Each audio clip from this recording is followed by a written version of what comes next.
Magnifique transition, Hassan. Très bien, alors, chers amis, monsieur le directeur général de l'INSEA, chers collègues, confrères, amis, professeurs, c'est avec beaucoup d'émotion qu'on se retrouve dans cette salle qui résonne encore avec nos chants revendicatifs et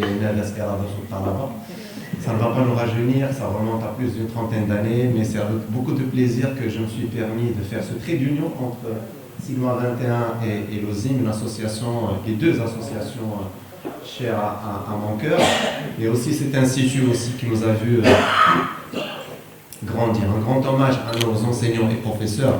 C'est grâce à eux que nous sommes là, c'est grâce à eux que nous sommes ce que nous sommes. Et donc,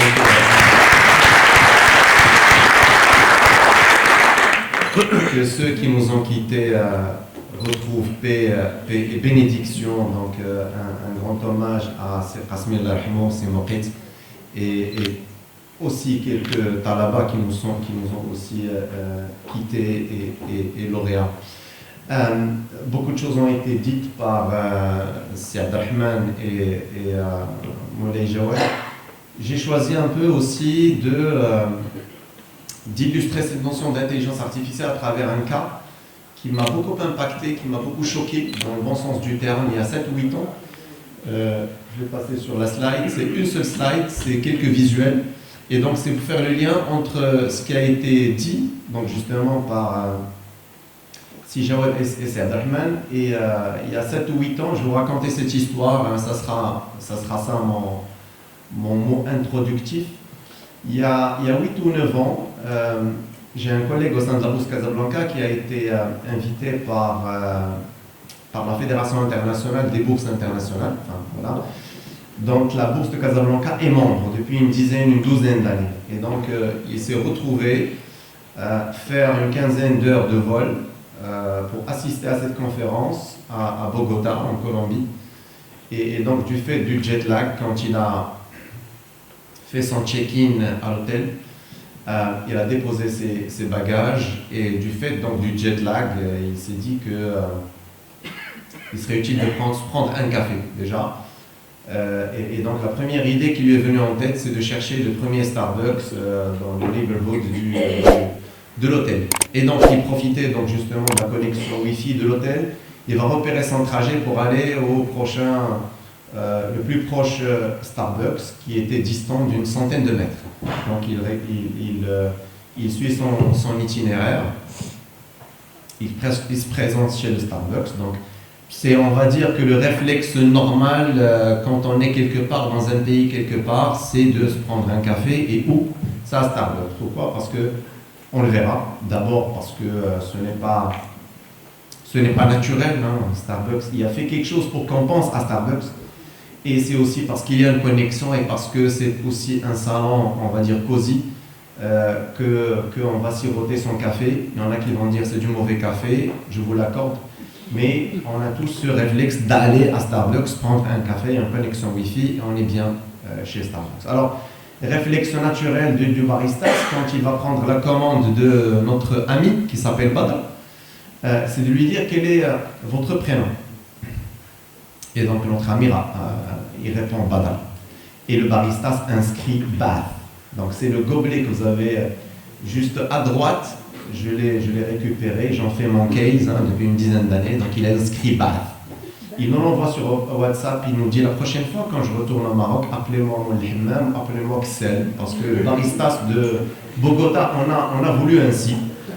Donc il a appelé Bath. Et il le poste sur ses réseaux sociaux, il le poste sur son Facebook, Instagram, etc. On en rigole. Et quelques semaines plus tard, le fruit de hasard fait que je tombe sur un article. C'est l'article que j'ai mis donc j'ai mis le lien sur la slide. Je tombe sur un article sur le pourquoi est-ce que Starbucks baristas misspelled les prénoms. Et donc, ces gens-là, ils l'ont voulu comme ça, ils ont formé leurs baristas, ils ont mis quelques millions de dollars pour former tous les baristas du monde, pour qu'ils misspellent nos prénoms. Celui au milieu, c'est le mien, ils m'ont appelé Seyman à Paris. Et donc c'est voulu. Hein. Dans le programme de formation de ces gens-là, on fait exprès de former les gens pour qu'ils misspellent les prénoms des gens. Et ils savent qu'on va en rigoler, qu'on va le mettre sur nos réseaux sociaux, et c'est de la communication gratuite.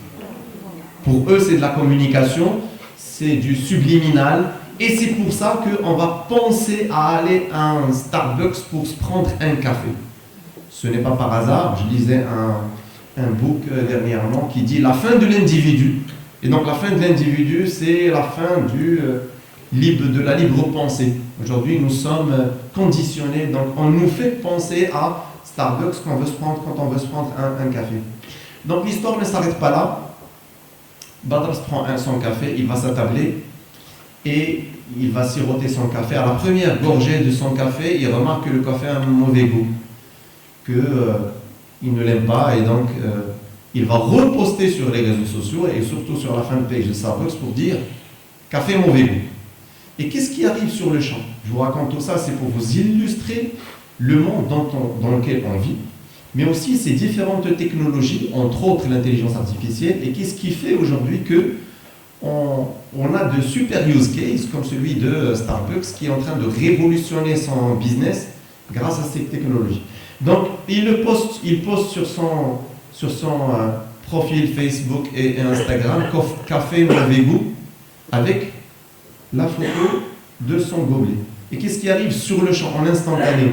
Vous avez des démons, vous connaissez ces programmes-là qui tournent en temps réel sur les réseaux sociaux, qui vont reconnaître qu'il y a un logo Starbucks sur ce gobelet-là. Donc on est en train de parler de Starbucks. Donc là, on a tout ce qui est algorithmique, de tout ce qui est reconnaissance d'image, reconnaissance faciale, etc., qui vont récupérer un bout d'image, qui vont dire que c'est du Starbucks dont on est en train de parler.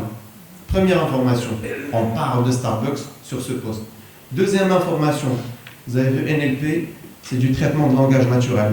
Donc, café mauvais goût ou café infâme a été traduite, où je pourrais même juste mettre un émoticône qui pleure ou qui est en colère. Et donc, ça va être interprété comme étant un message négatif à propos de Starbucks. Deuxième information, on a décortiqué, on a traduit le message négatif à propos de Starbucks.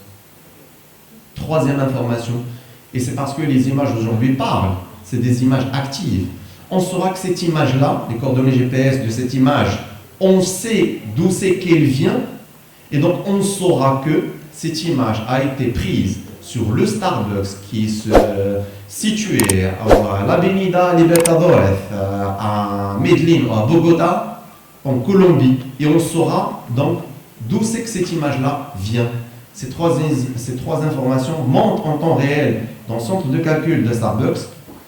Et donc, en instantané, on saura qu'il y a un client qui est mécontent à propos de son café, qui a posté quelque chose de négatif à propos de Starbucks, le message négatif, et ça se trouve à tel Starbucks à Bogota.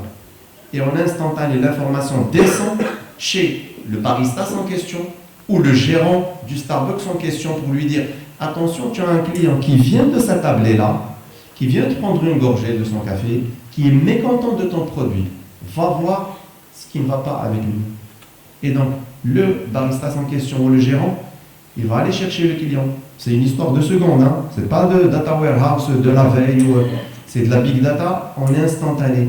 Il va chercher Badr pour lui dire qu'est-ce qui ne va pas avec ton café.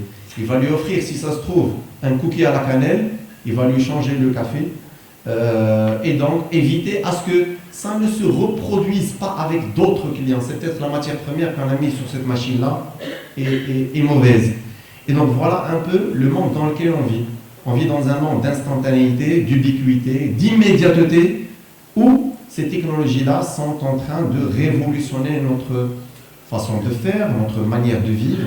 Nos entreprises, comment est-ce qu'ils doivent aussi behaver, se comporter avec les clients. Notre administration, on a vu hier, avant-hier, la ministre parlait et donc donner des axes de développement de cette nouvelle stratégie Maroc 2030. Et donc, voilà ce que, en fait, ces différentes technologies, que ce soit le big data, l'intelligence artificielle, le natural language process, le cloud, ce qu'ils font, ce qu'ils peuvent faire pour une société, la société d'aujourd'hui. Ça sera ça mon use case. J'étais ravi de vous retrouver, encore une fois ces murs qui résonnent et je vous souhaite une excellente conférence.